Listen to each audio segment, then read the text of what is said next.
ఇక మీనరాశి వారి యొక్క ఫలితాలు. అయితే ఈ వారం మీ గోచార గ్రహగతులు కనుక చూసుకున్నట్లయితే కొంచెం ఇబ్బందికరమైనటువంటి ఫలితాలు కనపడుతూ ఉన్నాయి.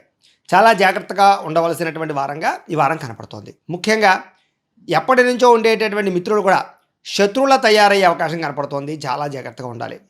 అయితే డబ్బుల విషయంలో కూడా అంతే.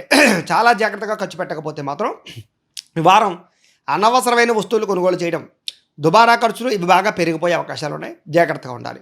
ఎవరైతే మిత్రులు ఉంటారో వాళ్ళతో వివాదాలు, భార్య భర్తల మధ్య చికాకులు, ప్రేమికుల మధ్య గొడవలు, బ్రేకప్స్ జరిగే అవకాశాలు ఉన్నాయి. జాగ్రత్తగా ఉండాలి. ప్రయాణాలు చేసేటప్పుడు కూడా విపరీతంగా ఖర్చులు, ప్రయాణాలు అనుకున్నది ఒకటి జరిగేది ఒకటి జరిగే పరిస్థితులు కనపడుతూ ఉన్నాయి. అలాగే ఎవరితోటైనా మాట్లాడేటప్పుడు కూడా కోపంగా కానీ, ఆవేశంగా కానీ, దురుసుగా కానీ మాట్లాడకండి. ప్రేమగా మాట్లాడండి. మీకు పనులు పూర్తవుతాయి.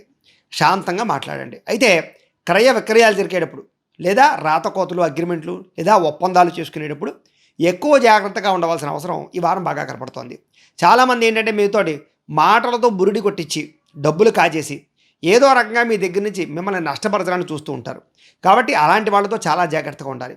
కొంతమంది మిమ్మల్ని ఏడిపించడానికి, బ్లాక్ మెయిల్స్ చేయడానికి ప్రయత్నం చేస్తూ ఉంటారు.